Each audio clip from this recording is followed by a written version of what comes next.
Good afternoon, good morning, everybody. My name is Rob Willis, and as Wendy indicated, I'm here to help moderate the conversation today. I just want to reiterate a couple of notes from Wendy's introduction. The first is please be pretty active in muting and unmuting yourself, as we've got close to 40 folks on this call. And again, for the folks who are just calling in on the telephone and are not able to see the slides, *6 is what mutes and unmutes your phone. And as Wendy indicated, the hand raise feature is in your toolbar up at the top. And then there is also one other feature up there that I want to draw your attention to, and it is the conversation chat feature, and it's the one that's got the looks like the small call out box. And I want to encourage folks to please use the conversation feature if you have questions to put them in there, and also any feedback as well. One thing that's really important for us is to understand who we have on the call. And Kristen, if you could please switch on to the next slide, that would be great. And to give folks a little bit of practice in using either the chat feature or the unmute feature, if you are only called in on the telephone, if you could practice hitting *6 to unmute yourself and let us know what organization you're with, that would be great. If you are logged on to the Teams interface, I'd like to ask you to go to the chat feature or the conversation feature and just type in what organization you are with. So please go ahead and do that now, and we won't take more than 1 minute of your time doing this. Thank you, Montana.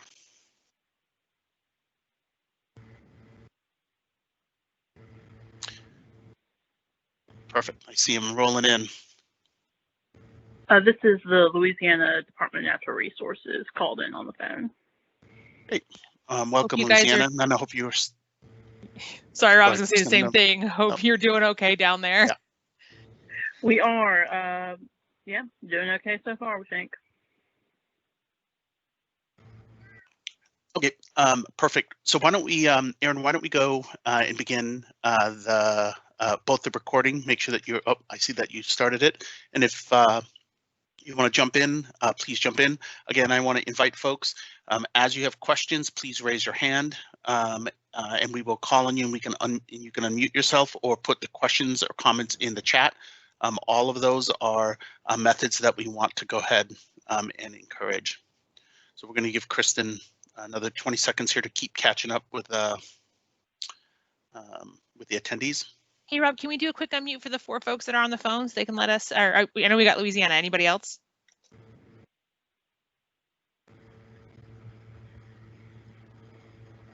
Hi, this is Northern Arizona University, ITEP. Great, welcome. So this is Robin Clark. I'm also on the meeting, but I'm using the phone for to talk and to hear. So you'll see that number too. Okay, great. Thank you. Welcome. Yeah, this is Steve Masterman with the state of Alaska. I am also on the Teams meeting, but my computer doesn't have audio, so I'm also on the phone. Welcome. You're very early, Steve. Boy. Okay, well, why don't we jump into it? And so, Aaron, why don't you pick up on slide 5? Great, thank you, Rob. Thank you to everybody for joining today's session. We're really excited to hear from you. So before we jump into the question or the feedback part of this, we want to just give a really quick overview and kind of reminder of this last grant cycle. So for anybody who's not familiar, the EN is a collaborative partnership of EPA, states, territories, and tribes designed to foster better environmental management and decision making through increased access to timely, high quality environmental information. And of course, there's an affiliated grant program with that. And the grant funding purpose, which complements that, is to develop technologies to share data among partners in the Exchange network, develop underlying shared or reusable services that provide the foundation of EN operations. And of course, I've got the bar on the very bottom and I can't read my thing. Make data available. Can someone read that for me? I'm so sorry. Yeah, it's to make data more available within your organizations, across partnerships, and with other communities of interest. I think I'm ad-libbing on that, but close enough. Thank you, Wendy. Sorry about that all. We can go ahead and move to the next slide. Okay, so a very brief summary of this most recent Exchange Network grant cycle. So fiscal year 2020 was the 19th year that EPA awarded competitive funding to our eligible partners for projects through our grant program. Between this last year and the start of our grant program in 2002, the EPA has awarded approximately $243 million for state, tribal, and territorial awards and associated program support within the Exchange Network grant program. And we anticipate awarding over $7 million in grant funding this year to 32 grantees. And currently we are kind of in the final part of that award process. It's with our grants office at the moment, and hopefully folks who are receiving grant awards will see that notification of award very soon. I think we're aiming for end of September on that at the latest. Okay, so I just have two slides here that are just very quick reminders of some of the changes that you probably saw in the fiscal year 20 solicitation notice. So one of the changes that we did is we actually removed the mentorship requirement. This was something that used to be a requirement for first-time tribal and territorial applicants, and we actually took that out of that specific priority, which is priority 5, and we just made it kind of a blanket suggestion for anybody who's a first-time applicant.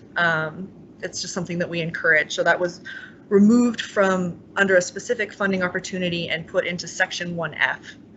And we provided some information there about how potential applicants could identify mentors.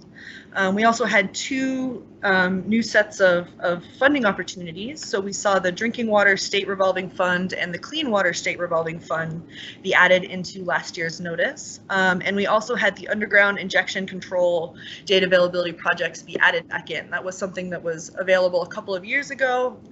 It wasn't available for a few years, and that did get added back in as a funding opportunity in fiscal year 20. Next slide.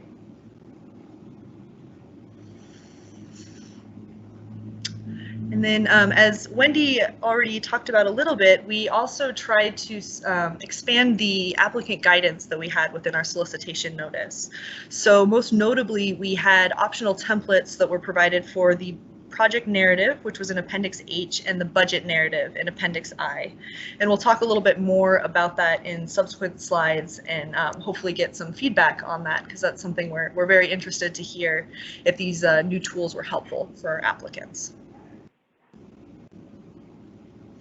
So next slide, please. Okay, Rob, I'll hand this back over to you for quick reminders. Great. And so again, you guys are doing a fabulous job. A+, gold stars, all those things on remaining muted unless you're speaking. And a reminder, the mute is the little microphone icon in the toolbar. You may or may not be able to move. And then the *6. And then again, we encourage you to use the hand raise feature and the Q&A. And so at this point, what I'd like to do is, if folks have any questions about some of that background material, we do have some focus questions we plan to get to for feedback, but I wanted to provide just a little bit of space here if folks had any questions about the background that Aaron just presented. So please either put your question into chat or raise your hand.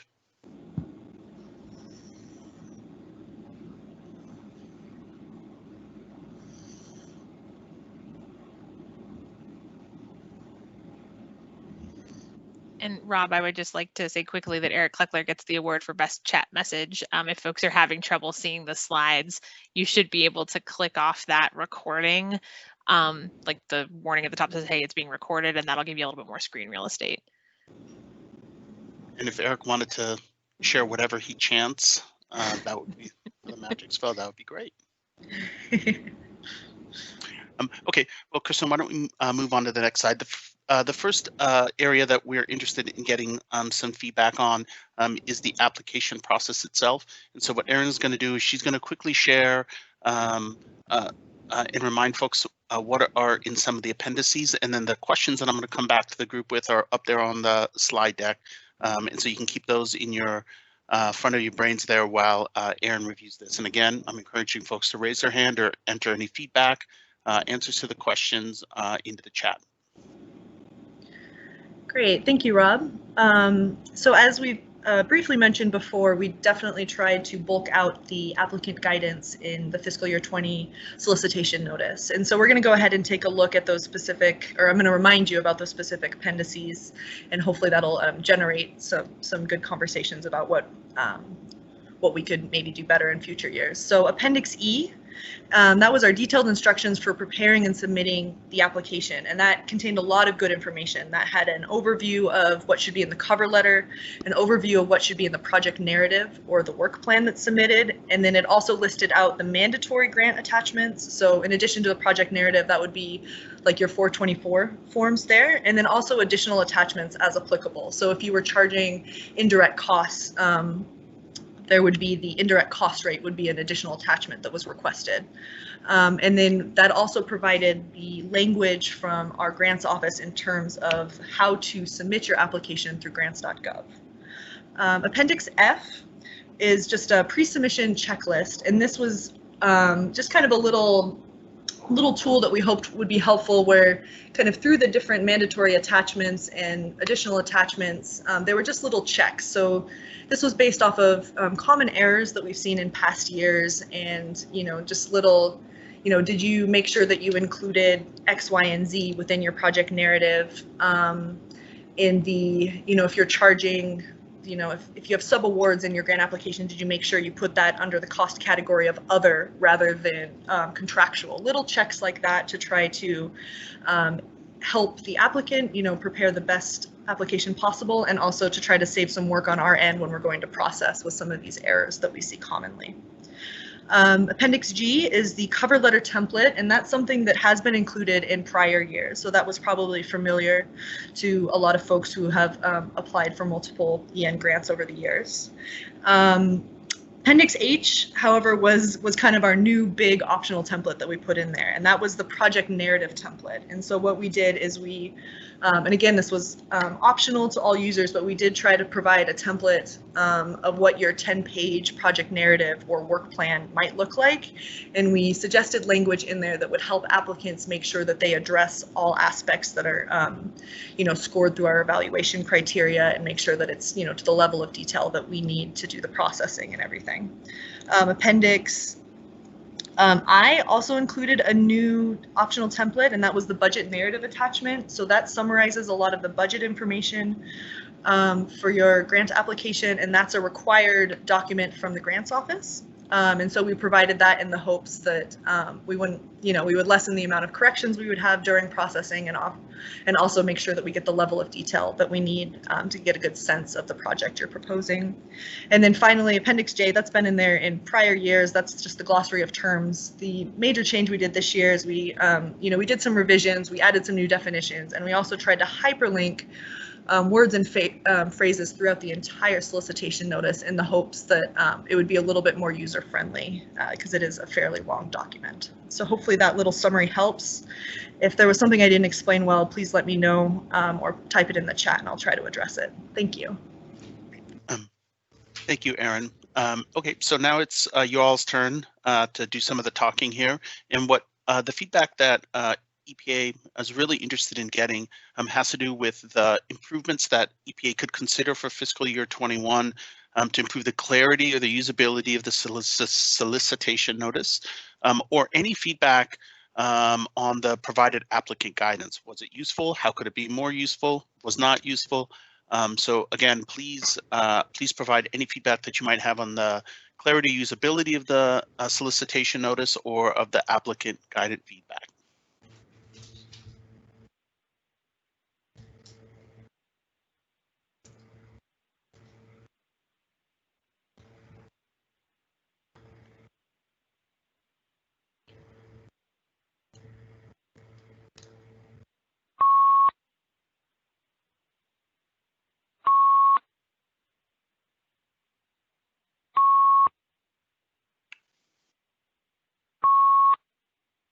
I'm not sure what happens when the chiming stops. Maybe something exciting. I have a raise hand, Jennifer Gummert, please. Hi, I'm Jen from Pennsylvania DEP. I just wanted to say that I used the appendices this year extensively. I found them very helpful that once we had the application finished, we went through and formatted everything to conform to the templates. So I thought they were a really nice addition to the notice this year. Great, thank you. Other comments or thoughts?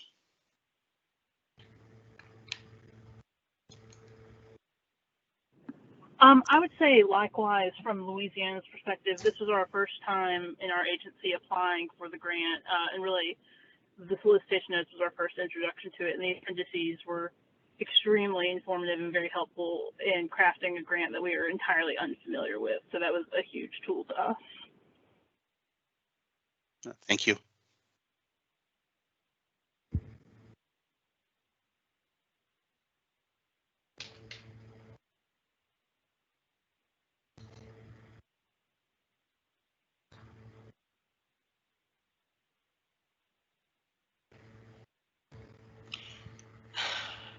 Jennifer Atlee? I'm sorry, Jennifer Atlee? Yeah, no problem. It's actually Athy. Athy, thank you. Yeah, so I found the templates very helpful. I guess I had feedback in 3 different places. One of them on the narrative template, because there is a page limit there and there's a lot of information potentially you want to add. I thought the template was very helpful, but in some places, particularly when you're adding additional informal project partners or repeating sections of the template, it was hard to get that information in there, and then all of the other important information that you need to add to the narrative as well. So, you know, it's an optional template, so people can kind of decide how much of that they want to add, but that made things a little bit tricky for me. So another piece of feedback is on the budget template, I believe. We needed to add a percentage of the amount of time that, sorry, reminders here on my house. The percentage of amount of time that the person would be on the project.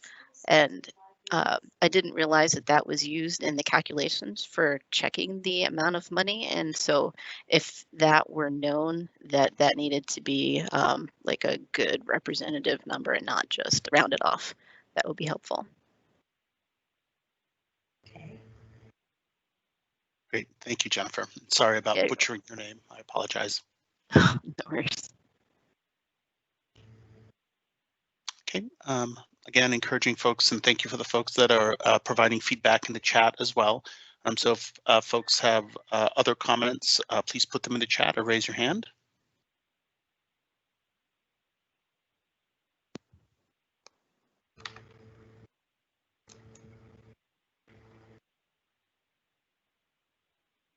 I'm going to give it another 15 or 20 seconds here. So Rob, in the chat, just really quickly, we've got a couple of bits of feedback. Feedback positive, templates very helpful, appendices were great and helpful for coordination. Same thing, appreciating the budget narrative and the 10-page project narrative templates, found them to be quite helpful. So both bits of feedback in the chat are positive. Thank you. Okay, Aaron and Kristen, why don't we move on to the next slide?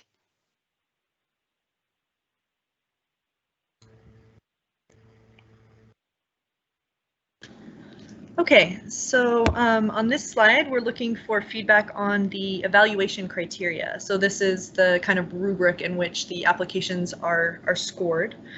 And so we have kind of the bigger, what am I looking for, kind of subject headers here and the points associated with that. But I'm going to go ahead and just kind of talk through some of the sub points to the evaluation criteria to hopefully remind the group what that's all is comprised of. So I'm going to kind of just go ahead and talk through that, and then hopefully that'll generate some thoughts and comments. So The first item is the project outputs and outcomes leading to environmental results. There's 10 points associated with that, and that's comprised of kind of two pieces: supporting EPA strategic goals and environmental outcomes, and also tracking, evaluating, and measuring progress. Each of those are worth 5 points for a total of 10. The second section is project feasibility and approach, which is worth a total of 12 points, and that includes project roles and responsibilities, programmatic involvement, and also the commitment to registering new and/or reused resources. And so that final one, the commitment to registering, that's only worth, that's 2 points, and the other points, which were the project roles and responsibilities and programmatic involvement, each had 5 points associated with them. The third section, which is the Exchange Network / e-Enterprise priorities, this is definitely the bulk of the applicant score. So this is worth a total of 46 points. And this includes defining project goals and outputs, aligning goals with EN program priorities, connecting goals to business and administrative needs, demonstrating technical understanding, enhancing data sharing and availability, a commitment to reuse existing resources, and then finally using and/or developing shared services. And the applicable shared services for that are those that are found in Appendix B. The fourth kind of section of our evaluation criteria were budget, resources, and key personnel. There was 20 points associated with that. And within these sections, we asked folks to clearly state a detailed budget, also list the qualifications of the project manager and key personnel. We have a section on appropriate budgeting and also managing funds efficiently and timely. So each of those were worth 5 points for a total of 20. And then the last section, the remaining points, there's 12 points associated with past performance. So for anybody who has received an Exchange Network grant before, a prior grantee, there was kind of 3 factors that we were looking at to comprise that 12 points. And that includes the overall percentage of progress reports submitted by due date, semi-annual reports demonstrating sufficient project progress, and then also the registration of IT components, which is one of the requirements of our grant program. For anybody who hasn't received an EN grant before, there's a neutral score that kicks in, and basically we asked applicants to just state that they were, that they had never received an EN grant, and they could receive 6 points for that. So I know that was a lot of information. If there's any questions on that, or if you need me to repeat anything, please let me know. And you can find the full breakdown of this on pages 24 to 27 of our SN. There's definitely even more details than what I just talked out with the group. So. Great. Thank you, Erin. So again, we are asking folks similar to what we did before to please raise your hand, provide feedback, comments, and if there are any clarification questions, right now is the time. So via the chat or the raise hand feature.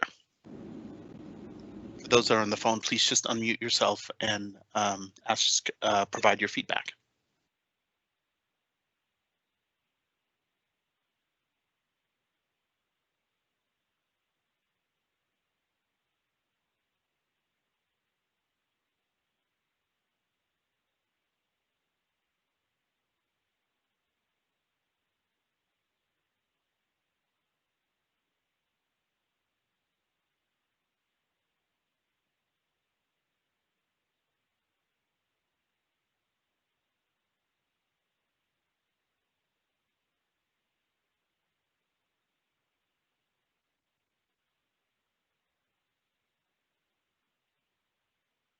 Give it just another maybe 20 seconds here or 30 seconds. See if anything is coming in. People are furiously typing in.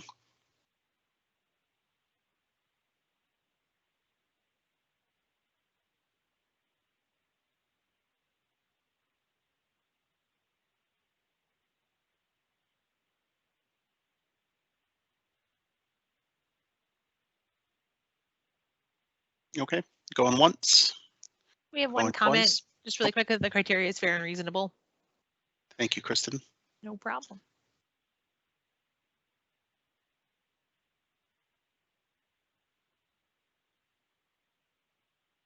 Okay, well, why don't we flip to the slide on the priorities here. We have one more comment that came through, Kristen, if you want to read that before moving on. Thank you. So that comment is just to say not to get rid of this section. It uses a final pass to make sure all criteria are met. Thank you. Great. Is this me, Rob? Yep, this is all you, Aaron. Okay, so now our next section, we're looking for feedback on our Exchange Network priorities and the funding opportunities that fall within the solicitation notice. And specifically, do the funding opportunities within the fiscal year 20 SN reflect current stakeholder interest areas?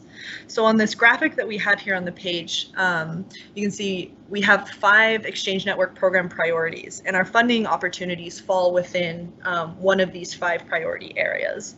So I'm going to go ahead and just kind of speak to the group and give a little bit of a few more details about each of these EN priorities and give a few examples of the funding opportunities that fall within them. So for priority 1, this is integrate foundational EN services into business processes. And so funding opportunities under this priority include the foundational Exchange Network shared services. These services enable individual organizations to avoid costs associated with building, securing, and maintaining the data and technology infrastructure, supporting the implementation of program missions. Examples include VES, or Virtual Exchange Services, and SCS, the Shared Comair Services. And for those of you who are familiar with our SN, these are the opportunities that are listed within Appendix B of our solicitation notice. Moving on to priority 2, which is to eliminate industry paper reporting and expand e-reporting among co-regulators. Funding opportunities within this priority enable the submittal of data to priority data systems. Examples include AQS, or Air Quality System, WQX, Water Quality Exchange, and the Radon Data Exchange. And again, for those of you who are familiar with our SN, these opportunities are listed within Appendix A of our solicitation notice. Okay, looking at priority 3, expand data access and availability. The funding opportunities under this priority, they really stress delivering automated access to environmental data with the goal of sharing data across programs within organizations, across agencies, and or with the EPA. In support of cross-program data integration and more efficient environmental business processes, opportunities under this priority focus on data availability and geospatial projects. Okay, and then looking at priority 4, which is to improve environmental management through advanced data monitoring and transmittal processes. The funding opportunities under this priority encourage incorporating innovative monitoring and field data collection approaches into program business processes. So this includes the continuous water quality monitoring and also the field data collection collaborative pilots opportunity, which leverages the facility registry services and substance registry services APIs to review and correct locations and substance identities. Sorry, a lot of information there. Finally, priority 5 is to augment the information management capacity of EN partners. Funding opportunities under this priority are open to our territories, tribes, and intertribal consortia with the object of enhancing tribal and territorial environmental programs and increasing the ability to manage and share environmental data electronically across organizations, consortiums, and the EN community. And we do have awards under this priority that can be made for individuals with maximum funding of $200,000 and then collaborative partnership with the funding threshold of $400,000. And before we open this up, I think we really want to stress that even though these are named, priority 1, priority 2, priority 3, neither of them, comes before the other priorities. We just, they could as easily be called, priority A, B, C, D, and E.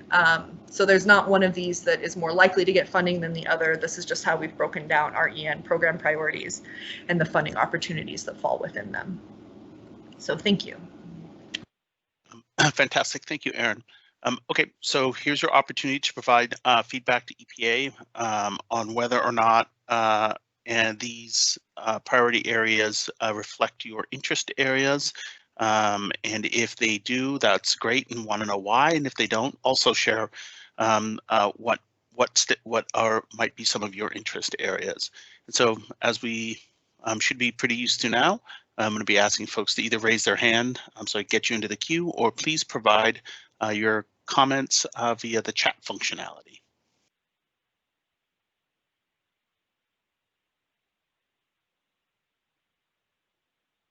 Or if you're on the phone, feel free to just unmute yourself.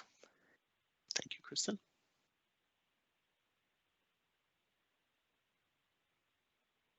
Yeah, Stephen, please. So I'm going to be the most unpopular person on the call right now, but I guess I look at the priorities and I think they're okay. But I think one of the big things is when you match them with the purposes provided earlier on the EN grants, I think there is a gap between what we're seeing in terms of priorities and those goals. And what I mean specifically is the reusability really doesn't happen.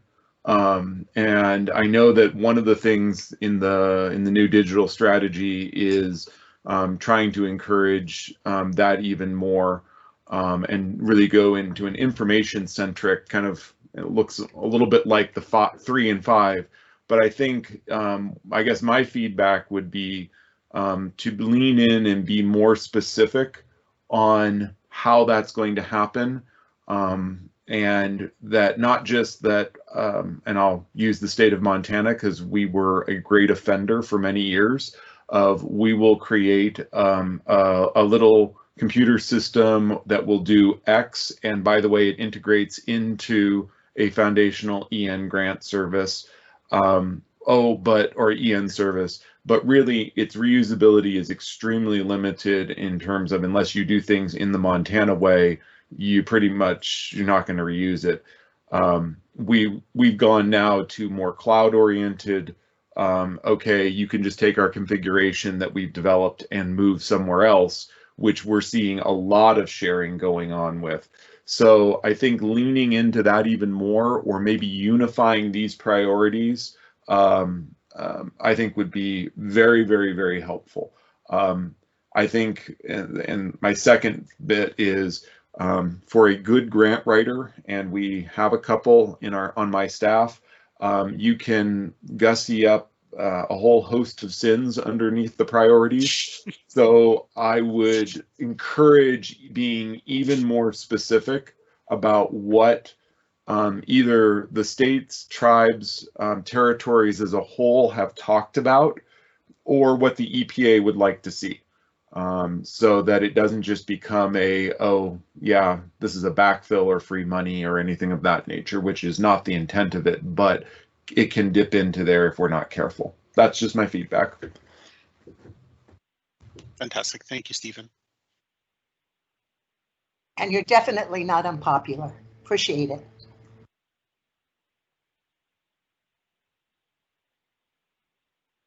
We'd love more popular. We'd love more unpopular feedback on this.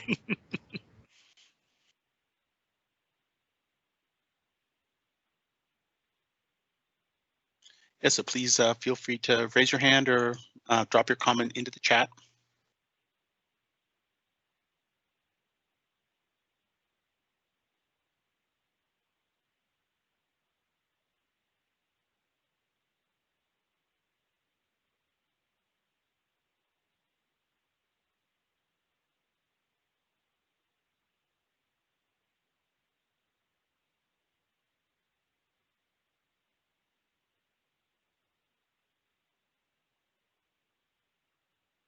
Okay, so what I'd like to do now is just to open it up.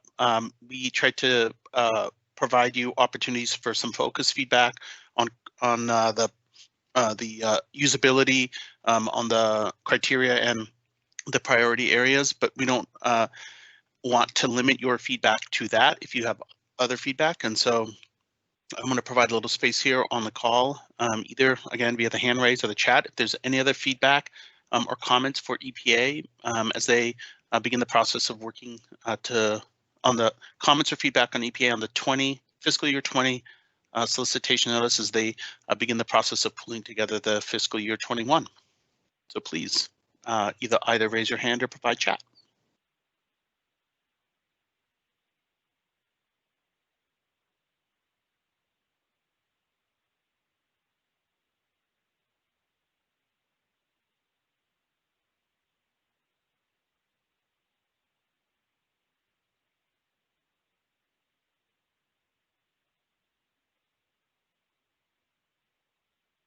Rob, we've got a hand raised. Oh, great. Thank you. Fred, please. So a few years back, we had talked about with the Exchange Network grants that if for an EPA contractor, that there was a way to funnel part of the grant directly to the contractor, because I don't know about other states, but once we get a grant, if we have a contractor we're working with, we have to wind up going with sole source justification and going through like our Board of Public Works. So is there a process like that still available? This is Wendy Blake Coleman. Usually we call those in-kind grants, and usually, not usually, virtually always, it's associated with a specific project and a specific program. So I can think of a couple. In the past, CIDWIS, when they were doing a lot of development work, had it was a multi-vendor contract, and grantees were able to apply to use all or a portion of their funding to go into that vendor to develop those pieces of the CIDWIS system they were working on. And we're not doing that this year because CIDWIS is in transition. I think once ISIS, NIPTES had the same thing many years before I was around. It's not a common practice, but I would say it depends what you're working on and whether or not the program office at EPA has a enterprise contract that everybody who's applying for such a grant could use. So if I could follow up, in our case, we were working with Gold Systems, who is a contractor working on WQX, and the application that we were looking to enhance would have funded, well, the grant would have funded enhancement of that application. So it would have saved us a lot of difficulty if that part of the funding or that part of the development could have been funneled directly to. So is that? I think we probably should take this. I think we should probably take this offline, and I'm happy to talk to you about it. There are many grants in the past who actually do use ACWIS, and there have been some instances where particularly partnerships or consortia are working to enhance that system into different media. So I'm not sure if you're affiliated with that, and I think it'd be best probably get into the details of this in a subsequent call. At the end, you'll see my email, and Erica and I will follow up with you. Thank you. Okay, thank you, Wendy. Other folks have questions, and I know we had something come in via the chat. And so please continue to provide any other feedback. This is now your opportunity as well to speak up. And in the chat, we have a comment about the appreciating the opportunity to improve data capture and sharing efficiency and for data to be made more easily usable and shareable. Folks don't often have time and resources to make these needed improvements. Thank you, Kristen.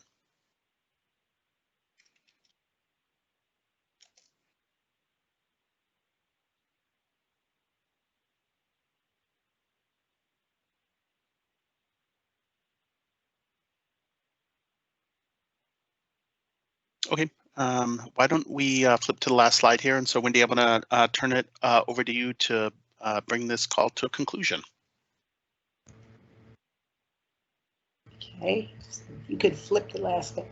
So thank you, everybody. I know sometimes it's hard to speak out on these calls. We welcome additional feedback in writing if you so desire, or if there are other things you didn't feel comfortable saying on the phone. We have, if you send your emails to Erin McGowan, and she says before, but I say by September 9th, she's going on a long deserved vacation. We would love to hear more from you, and we'll take all these comments into consideration as we retweak or redraft the solicitation notice for this year. I will say that if you want to take a closer look at this year's solicitation notice, it is on our website, and that might fuel some more additional thoughts that you might have. We're interested in all aspects of your comments, everything from the suggestions like Steve had on how to better align our priorities to some of the usage issues. So we're very interested in hearing back from you. And Erin's email is at top. Erica Beasley is our EN Grant Program Manager. Her address is here, as is mine, Wendy Blake Coleman. And again, I really do appreciate everybody coming on, and hope that in fiscal year 21, many of you will apply for grants. Anything else, Erin or Erica? No, just to echo what Wendy was saying, we definitely are very open to hearing more feedback. And so please go ahead, and if you have anything that comes to mind after this call, you know, if there's more specific feedback about anything really, please feel free to send me an email. That would be great. Thank you so much. Yeah, and I just had a, so I noticed one of the callers, they have a question. They said something about like the percentage of time that was like for the personnel. So we will work with that and do examples. But this year we noticed that a lot of people were only, well, they normally do just amount of time devoted to one of the grants, or time devoted to the grant. They're not physically working on it 100% of the time. So we do know going forward that we will add that to give you examples if you're only working 10% of the time and how to do the calculations on that. So I thought that was helpful feedback. I didn't want to chime in at the time, but thank you for that comment earlier. That's it. Thank you. And that was Erica Beasley, our grant program manager. Okay.